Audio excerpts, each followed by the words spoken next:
Welcome back to another Canadian politics update, this time for October 2025. This month has seen quite a bit of gun news that actually occurred. I made the whole video about the firearm confiscation program and it going forward and what it means and all that. I have some updates to talk about, but I also have to talk about the CZ/Colt Canada stuff. Aside from that, we have some Carney news, we have some PR news, we have some general politics news to go on. And there are, of course, as always, timestamps in the description below. It seems like this month it mostly started from this tweet from Barbara Bell and then Ian Runkle quote tweeting it. Basically took off like crazy. We had a bunch of American YouTubers, and firearm rights advocates in the States talk about this. So if you're unaware, Colt Canada, who is owned by CZ, was contracted to destroy the firearms that were confiscated from the businesses. Now, this was not new information.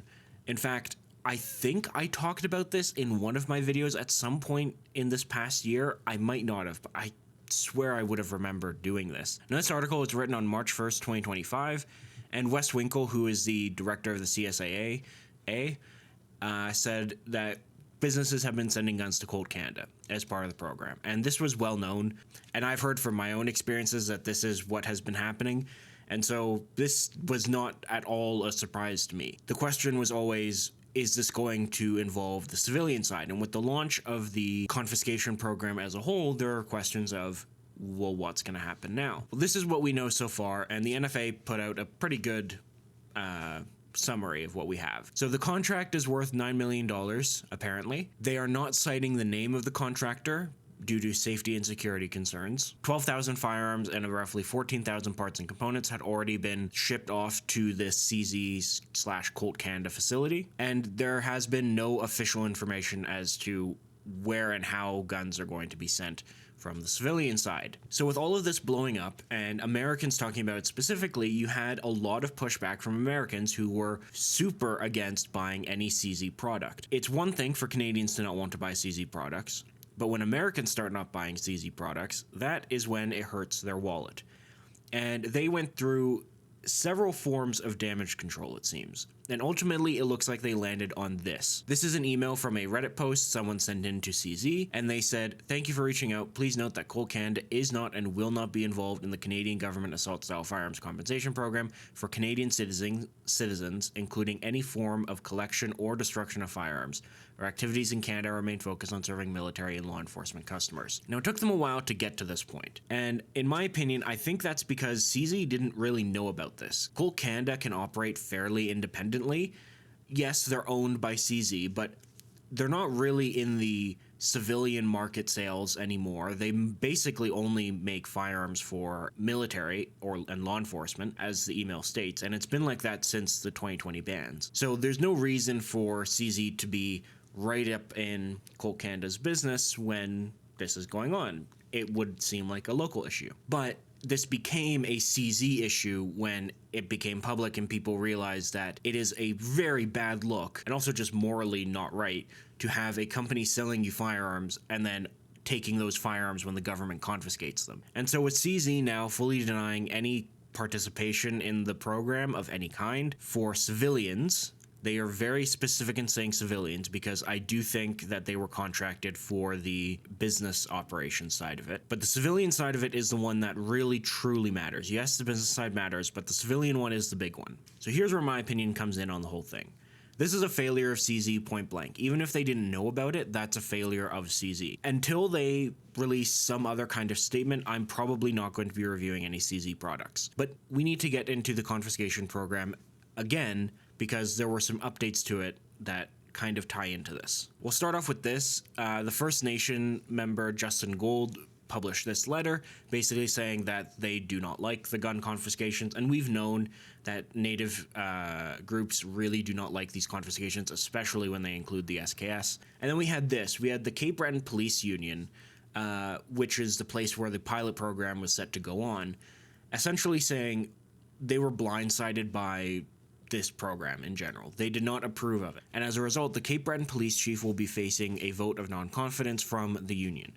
I don't think this vote has taken place yet, and it probably is some bureaucratic hell to set up. And there was a small protest in Cape Breton. Now you have to remember that Cape Breton is all the way out east. It is really far away from most big population centers. And so to be able to get the size of the crowd that they got here is actually pretty good. And then we got this. Now, I don't really know who Mario is very well. I know he posts a bunch about politics stuff on Twitter. I don't know if it's his job or if he's an influencer or anything like that. But Tracy Wilson did quote tweet this and say she got the same email. And I made a community post about this when it came out, and I just want to put it into this video as well. So they say the program is ending soon, and I think there's two options with this. Option one is that it's ending soon because they're not getting a lot of compliance with it in the pilot program, but they got all of the data that they needed.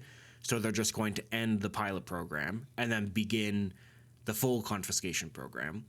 Or option number two, they're going to end the whole confiscation program and they're going to introduce grandfathering. Now, to be honest, I would be really shocked if they introduced grandfathering. Now, Public Safety did officially extend the protection to October 30th, 2026, giving us another year of, well, amnesty. But this was fully expected. This is not breaking news. This doesn't really mean anything. This literally had to be done. Even if they are going full steam ahead with the program, this literally had to be done because you can't have people criminals while turning in stuff. So this was always going to be done. Don't read into this too much. I will be thrilled if they decide to end the confiscation program and they just end up doing grandfathering like they have done with every other gun ban in the past. But at this point, I really just can't see that happening. I still feel like their whole goal is to just get this over with, say they did it, and then just let people be criminals. We heard the reasoning in Gary's leaked audio, right? We know that this is entirely for political point. And for them to go back on the confiscation program is them going back on their gain of political points. And I really don't think that's something that they want to do. And finally, we have this. I'm just going to play this 24-second clip for you, and then we'll talk about it. For the banning of the SKS, these are hunting rifles that are used by Indigenous people and many others. Can you confirm to this committee, yes or no, is your government planning on banning the SKS? No. But what I can say is that the expert panel is tasked to come up with recommendations. To clarify, are you saying no, we can't confirm, or no, you are not banning the SKS? No, we're not. Okay. Now, as you just heard, Gary clarified that no, they're not going to be banning the SKS. Now, he also gave another answer. A Bloc MP asked if they're going to be freezing the sales and transfer of the SKS, and he said that is up for the committee to decide. Now, here's the thing. If they are going to ban the SKS, the only actual way for them to do it is to do it like they did with handguns, because there are simply too many SKSs in Canada for them to do anything about. And if they just freeze them like they do with the handguns, then they avoid a bit of a headache when it comes to Indigenous usage for sustenance, or other people that use it for sustenance. But for them, the primary political concern is the Indigenous usage. So at this point, I think we can pretty confidently say the SKS is not going to be straight up prohibited like the other rifles. But they are very much looking at what to do with the SKS in order to appease the anti-gun lobbyists in Quebec. And one more thing on the SKS, I want to shout out this video. This is a video that is a few years old. It is 6 years old at this point. And it's a small YouTube channel, and he wanted to showcase this rifle that a guy built by himself. It literally is an SKS. Look closely. This section where you see the charging handle and the bolt and all that, you'll notice it's an SKS. Fully an SKS. Like, that is the receiver inside of it. And he simply machined a lower receiver and a handguard and made it work. It uses Stanag mags. He also swapped the barrel so it takes 5.56, but theoretically this could work with 7.62 by 39 as well. And it looks pretty damn good. I'm going to have this linked in the description if you're interested. But as you can see, he says this rifle is not for sale and never will be. But here's the thing. If the SKS stays alive, either with a transfer freeze or something like that, I would not be surprised if we start seeing these being made. The reason that they're not being made right now is because there's still far too much uncertainty, and it would be way too much money to design from the ground up and all of the tooling and everything for a company to make something like this. It's just not financially reasonable at the moment, but in the future, it very much could be. But that is it for the gun stuff. We've talked about that enough. Now we need to talk about some other political things.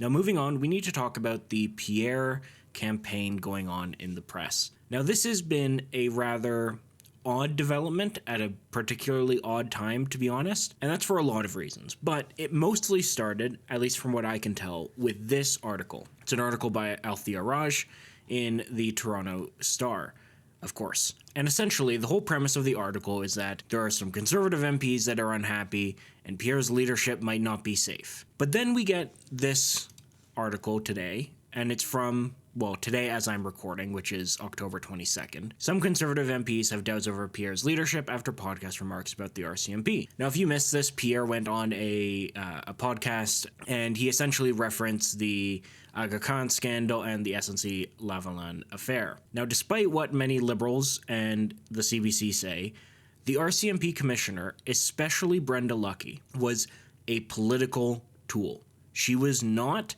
there just for policing duties as much as we might all want the RCMP commissioner to be there for. She was a political tool. If you don't remember, one of her most famous examples was the fact that she gave in to pressure from Trudeau to release the names of guns used in the Nova Scotia shooting because it would help Trudeau ban more guns. That information normally wouldn't have been let out at that stage of the investigation, but they did it for political reasons. So yes, the RCMP, especially under Brenda Lucki, was incredibly political, and to say otherwise is disingenuous at best. But this did apparently ruffle some feathers, and CBC spoke to 10 Conservative sources, including 7 caucus members, but really, it's only 4 Conservative MPs. Apparently, 4 Conservative MPs have been rather unhappy with how Pierre has been doing things. However, there was this today. This is from a Canadian political account. They've had some rumors right, they've had some rumors wrong.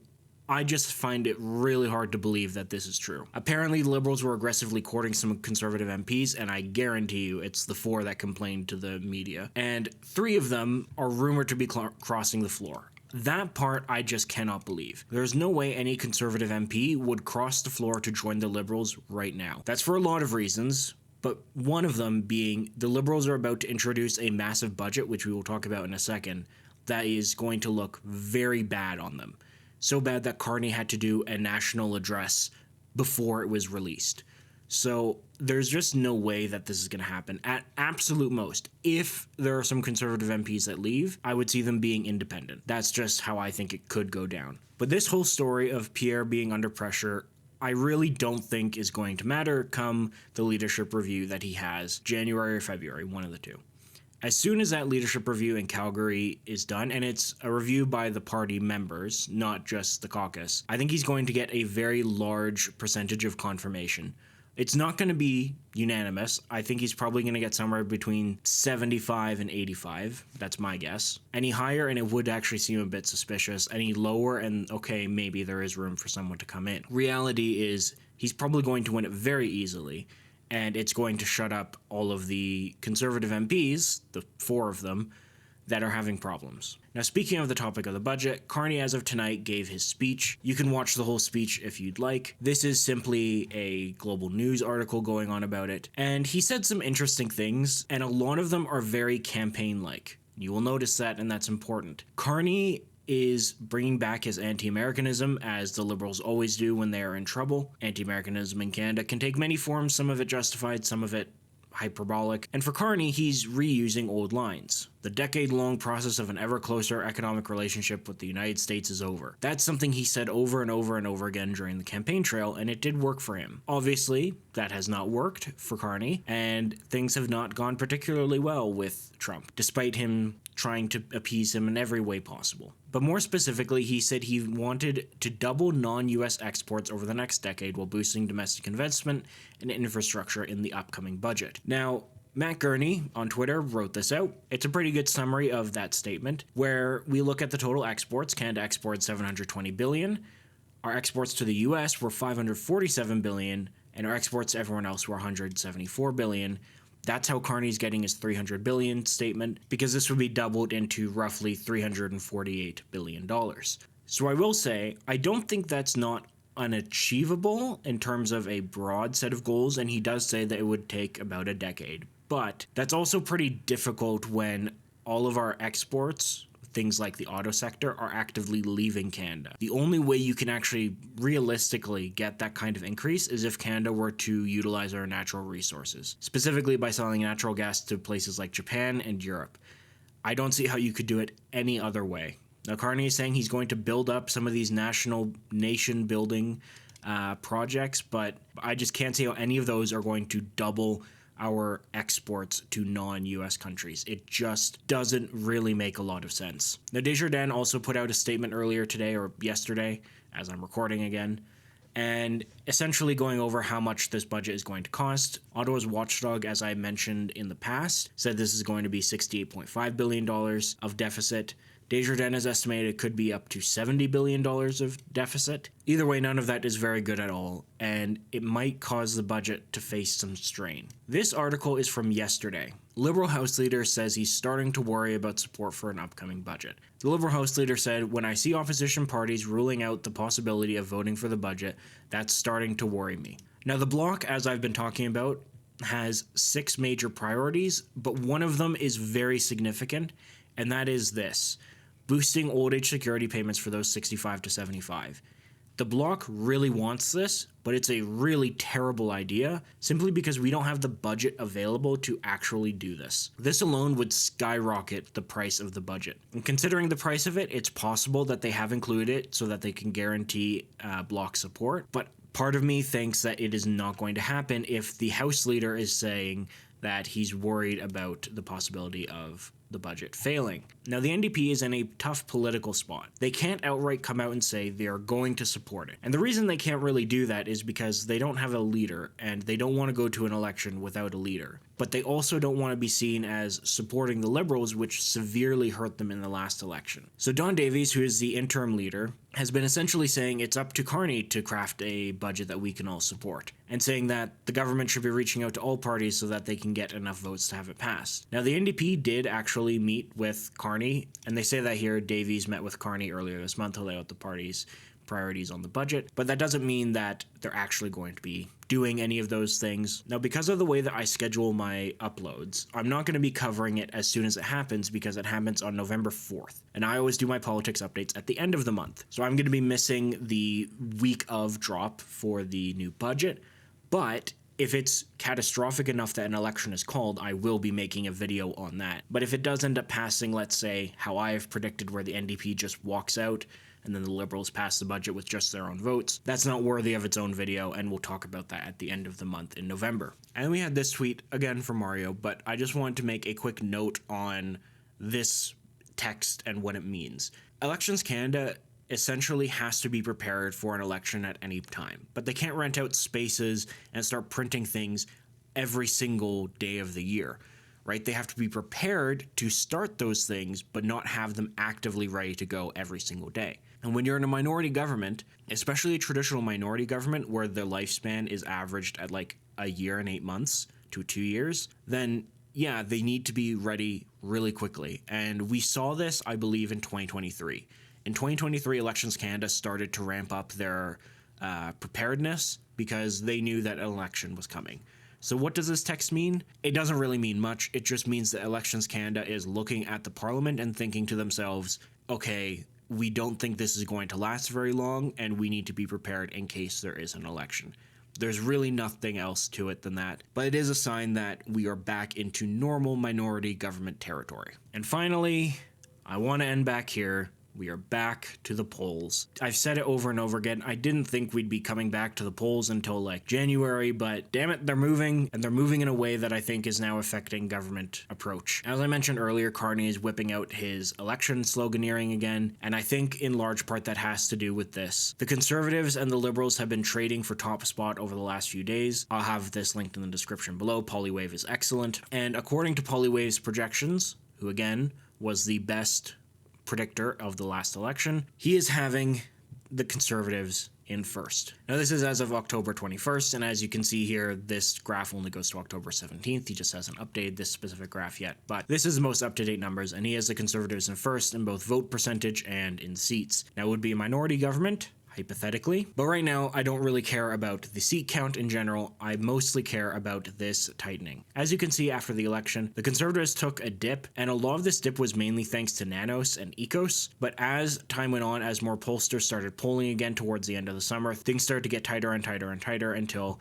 We are now in a statistical tie in virtually every poll that is done. There's not really much more to say on this other than polls are indeed tightening, and there seems to be an effect on the government in terms of their messaging, so I won't keep the polling talk too long in this, but keep an eye out for any more election-type sloganeering from the Liberals over the next couple of months. That is going to be a significant tell if they are actively planning for something. But that is it for this video.